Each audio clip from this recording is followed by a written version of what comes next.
శుక్లాం బ్రహ్మవిచారసారపరమామాద్యాం జగద్వ్యాపినీం వీణాపుస్తకధారిణీమభయదాం జాడ్యాంధకారాపగాం హస్తే స్ఫాటికమాలికాం విదదతీం పద్మాసనే సంస్థితాం వందే తాం పరమేశ్వరీం భగవతీం బుద్ధిప్రదాం శారదాం.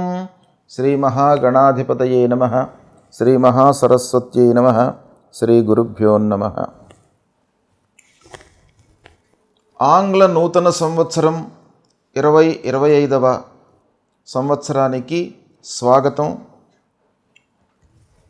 ఈ 2025వ సంవత్సరంలో మీరందరూ కూడాను సుఖ సంతోషాలతో ఉండాలని ఆ భగవంతుణ్ణి ప్రార్థిస్తున్నాను. అన్ని విధాలుగా శుభం జరగాలి అని చెప్పేసి మీ అందరినీ కూడాను ఆశీర్వదిస్తున్నాను. 2025వ సంవత్సరంలో ద్వాదశ రాసుల వారికి గోచార ఫలితాలు ఎలా ఉంటాయి అనేవి తెలుసుకునే ముందుగా నెలవారీ ఫలితాలలో భాగంగా 2025వ సంవత్సరము జనవరి మాసంలో మిథున రాశిలో జన్మించినటువంటి వారికి గోచార ఫలితాలు ఎలా ఉన్నాయో తెలుసుకుందాం. ముందుగా మిథున రాశి జాతకులకు ముఖ్యమైనటువంటి గ్రహాలు ఏ ఏ స్థానాలలో సంచరిస్తున్నాయి అని చూసినట్టయితే సూర్యుడు సప్తమ అష్టమ స్థానాలలో సంచరిస్తున్నాడు, ఇది ప్రతికూలం. అంగారకుడు ద్వితీయ జన్మస్థానాల్లో సంచరిస్తున్నాడు, ఇది కూడాను ప్రబల ప్రతికూలం. బుధుడు 6, 7, 8 స్థానాల్లో సంచరిస్తున్నాడు, ఇది అనుకూలంగా ఉంటుంది. గురు ద్వాదశ స్థానంలో సంచరిస్తున్నాడు, ప్రతికూలంగా ఉన్నాడు. శుక్రుడు అష్టమ భాగ్యస్థానాల్లో సంచరిస్తున్నాడు, అనుకూలంగా ఉన్నాడు. శనేశ్వరుడు భాగ్యస్థానంలో సంచరిస్తున్నాడు, ప్రతికూలంగా ఉన్నాడు. రాహు దశమ స్థానంలో సంచరిస్తున్నాడు, ప్రతికూలంగా ఉన్నాడు.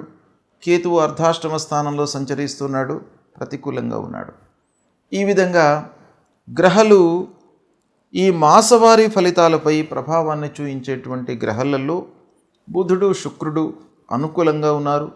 మిగతా గ్రహాలన్నీ కూడాను ప్రతికూలంగా ఉన్నాయి ఈ జనవరి మాసంలో. కాబట్టి మిథున రాశిలో జన్మించినటువంటి వాళ్ళు కొంత జాగ్రత్తగా నిర్ణయాలు తీసుకోవాలి, ఆచితూచి వ్యవహరించాలి.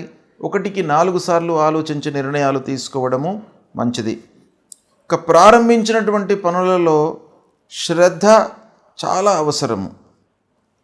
మీరు శ్రద్ధ నిలిపినట్టయితేనే పనులను మీరు చేయగలుగుతారు. ఈ మాసంలో అశ్రద్ధతో ఏదో మనం కళ్ళు మూసుకొని చేసినట్టయితే పనులు ముందుకు జరగవు ఈ మాసంలో. కనుక చాలా ఆలోచించి మీరు నిర్ణయాలు తీసుకోవాలి. ప్రతి పనిలోనూ ఆటంకాలు గోచరిస్తున్నాయి. తద్వారా మీరు నిర్ణయించుకున్నటువంటి సమయం లోపల మీరు చేపట్టినటువంటి కార్యక్రమాలు పూర్తి కాకపోవడం మూలకంగా ఆర్థికపరమైనటువంటి భారం మీ పైన పడే అవకాశాలు కనబడుతున్నాయి. ఇక ఉద్యోగస్తులకు పని భారం పెరుగుతుంది. ఆఫీసులో అనవసరమైనటువంటి పని భారము, పనులు చేయడం మూలకంగా మీకు అలసట, అనారోగ్య సమస్యలు తలెత్తేటువంటి అవకాశాలు ఉన్నాయి. ముఖ్యంగా పని భారం మూలకంగా మీరు ఆరోగ్యాన్ని నెగ్లెక్ట్ చేసేటువంటి అవకాశాలు బాగా కనబడుతున్నాయి. కనుక దాన్ని జాగ్రత్తగా చూసుకోండి, నిర్లక్ష్యం చేయకూడదు.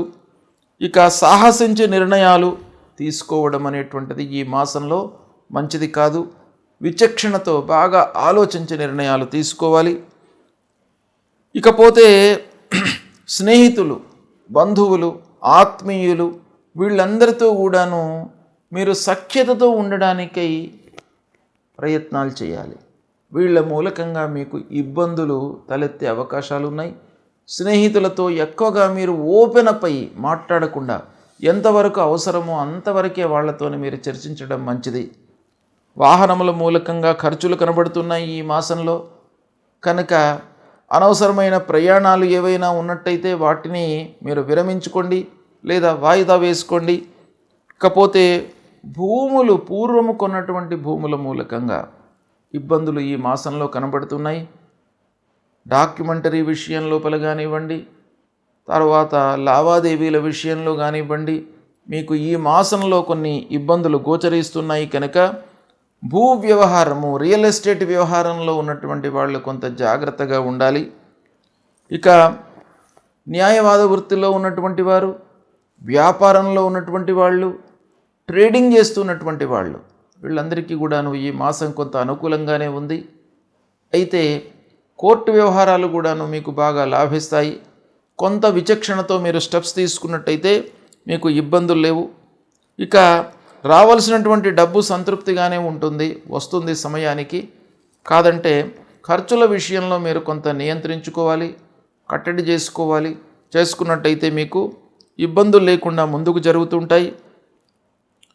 ఇకపోతే అనవసరమైనటువంటి ఖర్చులు, ఇంటి మరమ్మతులు, వాహనముల రిపేర్లు, ఇలాంటివి మీకు ఫోర్స్డ్గా ముందుకు వచ్చే అవకాశాలు ఈ మాసంలో కనబడుతున్నాయి కనుక వాటిని కట్టడి చేసుకున్నట్టయితే మీకు ఇబ్బందులు ఉండవు. ముఖ్యమైనటువంటి పనులు చేసేటువంటి సమయంలో డబ్బు కొరత అనేటువంటిది లేకుండా ఉంటుంది. కాబట్టి ప్రణాళికాయుతంగా మీరు పనులు చేపట్టాలి. ఇక ముఖ్యంగా ఇంటి వాతావరణం మీకు బాగా కలిసి వస్తుంది. భార్య, పిల్లలు, కుటుంబ పెద్దలు, తల్లిదండ్రులు, వీళ్ళందరి యొక్క సహాయ సహకారాలు మీకు బాగా అందుతాయి. ఇక ఇంటికి కావలసినటువంటి వస్తువులను కొనుగోలు చేయడంలో కొంత ఆలస్యం జరిగేటువంటి అవకాశాలు ఉన్నాయి. కొంటారు, కావలసినటువంటివి కొని పిల్లలను, భార్యను, ఇంటి వాళ్ళందరినీ కూడాను సంతృప్తిపరిచేటువంటి అవకాశాలు ఉన్నాయి. అయితే కొంత ఆలస్యం మట్టుకు కనబడుతుంది. ఇక సాహిత్య రంగంలో ఉన్నటువంటి వారికి, వ్యవసాయదారులకు, పారిశ్రామికవేత్తలకు, వీళ్ళందరికీ కూడాను ఈ మాసం కొంత అనుకూలంగానే ఉంటుంది.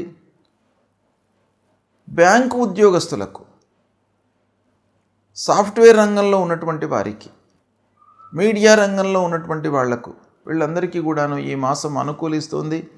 ముఖ్యంగా ఈ మాసంలో సప్తమ స్థానంలో బుధుడితో పాటుగా సూర్యుడు కూడాను ఉన్నాడు. బుధాదిత్య యోగము ఉంది. మొదటి వారం అంటే మొదటి 4 రోజులే ఉంది బుధాదిత్య యోగం.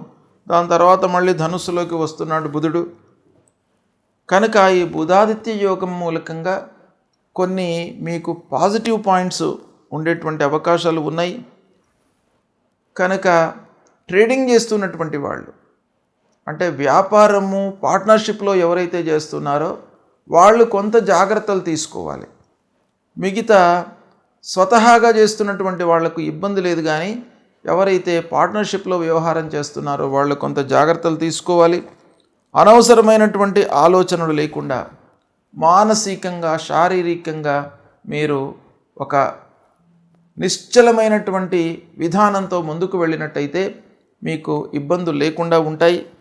అయితే సమాజంలో మీకు గౌరవ మర్యాదలు పూర్వముతో పోల్చినట్టయితే కొంత ఇంక్రీజ్ అవుతాయి.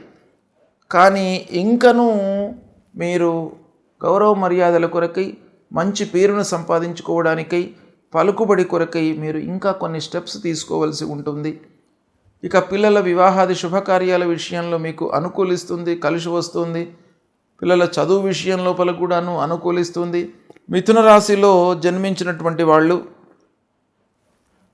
చదువు లోపల రాణిస్తారు. ఈ మాసంలో బాగా కలిసి వస్తుంది. ఈ విధంగా గ్రహస్థితి మూలకంగా ఫలితాలు ఉన్నాయి. ఓవరాల్గా ప్రతికూలతని ఎక్కువగా కనబడుతుంది. కాబట్టి మీరు అన్ని రకాలుగా ప్లాన్ చేసుకొని వర్క్స్ చేయడం అనేటువంటిది ఈ మాసంలో మీకు చాలా అవసరము. ఇక ముఖ్యంగా ఏ గ్రహాలు ప్రతికూలంగా ఉన్నాయి అనే విషయాన్ని మనం చూసినట్టయితే సూర్యుడు, అంగారకుడు, గురు, శని, రాహువు, కేతువు, ఈ 6 గ్రహాలు కూడాను ప్రతికూలంగా ఉన్నాయి. కాబట్టి పరిహారాలు తప్పకుండా చేసుకోవాలి. ప్రతినిత్యం కూడాను నవగ్రహ స్తోత్ర పారాయణం చేసుకోండి. సూర్యుడు మొదలుకొని కేతువు వరకు 9 మూలమంత్రాలు, 9 శ్లోకాలు ఉంటాయి. ఒక్కమారు చదువుకోండి. జపా కుసుమ సంకాశం కాశ్యపేయం మహద్యుతిం తమోరిం సర్వపాపఘ్నం ప్రణతోస్మి దివాకరం. తర్వాత అంగారకుడికి సంబంధించినటువంటిది దధిశంక దుషారాభం క్షీరోదారణ సంభవం నమామి శశనం శోభం శంభోర్ మకుడభూషణం. ఇది చంద్రుడికి సంబంధించినటువంటిది. ధరణీ గర్భ సంభూతం విద్యుత్ కాంచన సన్నిభం కుమారం శక్తిహస్తంచ మంగళం ప్రణమామ్యహం. ఇలా అంగారకుడికి మూల శ్లోకం. దేవానాంచ ఋషీణాంచ గురుం కాంచన సన్నిభం వందనీయం త్రిలోకానం తన్నమామి బృహస్పతిం. బృహస్పతికి సంబంధించినటువంటిది. అలాగే రాహువు, కేతువు, శనేశ్వరుడి కూడా మూలమంత్రాలు ఉన్నాయి కనుక ఇవి మీరు ప్రతినిత్యం కూడాను జపిస్తూ సూర్యభగవానుడికి నమస్కారం చేసుకోండి. సూర్యనారాయణుడు కేవలము నమస్కారంతోనే తృప్తి పడతాడు, మిమ్మల్ని అనుగ్రహిస్తాడు, ఆరోగ్యాన్ని ఇస్తాడు. ఆరోగ్య ప్రదాత సూర్యనారాయణుడు కాబట్టి ప్రతినిత్యం కూడాను మీరు సూర్యభగవానుడికి నమస్కారం చేసుకోండి. తర్వాత రాహువు, కేతువులు ముఖ్యంగా మీకు మిథున రాశి వారికి దశమ, అర్ధాష్టమ స్థానాలలో ఉన్నారు కనుక దుర్గామాత దేవాలయానికి వెళ్ళండి.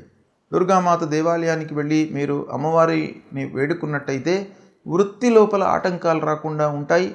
తర్వాత ఇంటి వాతావరణం మీకు అనుకూలంగా ప్రశాంతంగా ఉండడానికి అమ్మవారి యొక్క అనుగ్రహము మీకు తోడ్పడుతుంది. కాబట్టి దుర్గామాత దేవాలయానికి రోజు మీరు ఆఫీసుకు వెళ్ళే సమయంలో కానివ్వండి, తిరిగి వచ్చే సమయంలో కానివ్వండి, ఏదో ఒక సమయాన్ని నిర్ధారణ చేసుకొని అమ్మవారి దేవాలయానికి ప్రతినిత్యం వెళ్ళండి. అమ్మవారిని పూజించండి, గణపతిని పూజించండి. ఇలా చేసినట్టయితే మిథున రాశి జాతకులకు ఈ పరిహారాల మూలకంగా దుష్టగ్రహాలు, ఈ గ్రహాలు ఏవైతే దుస్థానాలలో సంచరిస్తున్నాయో వాటి యొక్క ప్రభావము తగ్గి బుధుడు, శుక్రుడి యొక్క అనుకూలత పెరిగే అవకాశాలు ఉంటాయి. నెగిటివ్ ఎఫెక్ట్స్ ఏవైతే ఉన్నాయో అవి నలిఫై అయిపోతే మీకు సరిపోతుంది. మిగతా గ్రహాల మూలకంగా మంచి జరుగుతుంది. కాబట్టి పరిహారాలను మీరు నిర్లక్ష్యం చేయకుండా దైవ దర్శనం చేసుకున్నట్టయితే మీకు శుభ ఫలితాలు కలుగుతాయి. ఈ జనవరి మాసంలో మకర సంక్రాంతి ప్రవేశమవుతుంది. ఇది పెద్ద పర్వకాలం. సంక్రాంతి మేష సంక్రమణ మొదలుకొని మీన సంక్రమణం వరకు, అంటే ప్రతి నెలకు సూర్యభగవానుడు ఒక రాశి నుంచి ఇంకో రాశికి ప్రవేశిస్తాడు. అందులో మకర రాశిలోకి ప్రవేశించడము అనేటువంటిది చాలా గొప్ప సంక్రాంతి. కాబట్టి ఈ సంక్రాంతి పండుగ 14వ తారీఖున 14 జనవరి 2025 రోజున ఉదయం సూర్యభగవానుడు 8:54 మకర రాశిలోకి ప్రవేశిస్తున్నాడు. కనుక ఈ మకర రాశి ప్రవేశించినది మొదలుకొని 6 మాసాల వరకు ఉత్తరాయణంగా మనం పరిగణిస్తాం. అంటే ఈ ఉత్తరాయణం అనేటువంటిది దేవతలకు దివాభాగం, రాక్షసులకు రాత్రి భాగం. కనుక ఈ ఉత్తరాయణం ప్రారంభమైన తర్వాత మంచి పనులు చేసుకోవడానికి, శుభకార్యాలు చేసుకోవడానికి అత్యుత్తమమైనటువంటి పర్వకాలంగా మనకు శాస్త్రాలు చెప్తున్నాయి. గనక ఈ మకర సంక్రాంతి రోజున మనము ఏం చేయాలి అనేటువంటి విషయాన్ని మనం చూసినట్టయితే, ఈ సమయం లోపల ఏ సమయము ప్రవేశమైనది మొదలుకొని, అంటే ఉదయం 14వ తారీఖు నాడు 8:54 మకరానికి సూర్యభగవానుడు ప్రవేశిస్తున్నాడు. అది మొదలుకొని సాయంత్రం 4:54 వరకు సంక్రాంతి పుణ్యకాలం అనేటువంటిది ఉంటుంది. ఈ పుణ్యకాలం లోపల మనం ఏం చేయాలి అనంటే, స్నాన, దాన, జప, పితృదేవతలకు తర్పణాలు చేసుకోవాలి. అంటే స్నానం, నదీ స్నానం చేయడము, లేదా తీర్థస్నానం చేయడము, సముద్ర స్నానం చేయడము, లేదా మనకు మహానదులకు వెళ్ళి స్నానం చేయడం అనేటువంటిది ఈ మకర సంక్రాంతి రోజున చాలా ఉత్తమమైనటువంటిది. తర్వాత మనకు తోచిన రీతిగా దానం చేసుకోవాలి. అంటే ఈ పర్వకాల సమయం లోపల మనం ఏదైతే దానం చేస్తామో అది అక్షయమైనటువంటి పుణ్యఫలాన్ని ఇస్తుంది. అంటే మామూలు రోజులలో దానం చేయడం వేరు, పర్వకాలంలో దానం చేయడం వేరు. పర్వకాలంలో దానం చేసినట్టయితే, మీరు ₹1 దానం చేసినట్టయితే 1000 రూపాయలు దానం చేస్తే ఎంతనైతే ఫలితం వస్తుందో అంత మీకు ఈ పర్వకాలంలో దానం చేయడం మూలకంగా లభిస్తుంది. కాబట్టి ఈ పర్వకాలం లోపల, సంక్రాంతి పర్వకాలం లోపల దానానికి అత్యంతమైనటువంటి ప్రాధాన్యత ఉంది. తద్వారా అక్షయమైనటువంటి ఫలాన్ని పొందుతారు. అంతేకాకుండా ఈ పర్వకాల సమయం లోపల జపాలు చేసుకున్నట్టయితే, జపము అనంటే మీకు భగవంతుడికి సంబంధించినటువంటి ఏ స్తోత్రాన్ని జపించినా కూడాను, ఏ మూలమంత్రాన్ని జపించినా కూడాను ఆ సమయం లోపల మీకు అక్షయమైనటువంటి పుణ్యఫలం వస్తుంది. అన్ని దోషాలు కూడాను పరిహారం అవుతాయి. అంతేకాకుండా ముఖ్యమైనటువంటి విషయం ఏంటంటే, ఈ పర్వకాలం లోపల పితృదేవతలకు సంబంధించి తల్లిదండ్రులు అత్యంత ముఖ్యమైనటువంటి వాళ్ళు మనకు జీవితం లోపల. వాళ్ళ మూలకంగానే మనం ఈ భూమి మీదికి వచ్చాము, జీవనాన్ని కొనసాగిస్తున్నాం. కాబట్టి వాళ్ళ విషయమై, పితృదేవతల విషయమై ఈ పర్వకాలంలో ఎవరైతే శ్రాద్ధాదులు వాళ్ళ విషయం లోపల మనకు దానాదులు కానీ ఇవన్నీ చేస్తారో అప్పుడు ఆ పితృదేవతలు అనుగ్రహిస్తారు. కనుక ఈ పర్వకాలంలో ఇవన్నీ కూడాను చేసుకోవాలి. అంతేకాకుండా ముత్తైదువలు, సువాసినులు ముఖ్యంగా ఈ పర్వకాలం లోపల గౌరీదేవికి పూజ చేసుకున్న తర్వాత వాళ్లకు తోచినటువంటి నోములు ఇవ్వడం అనేటువంటిది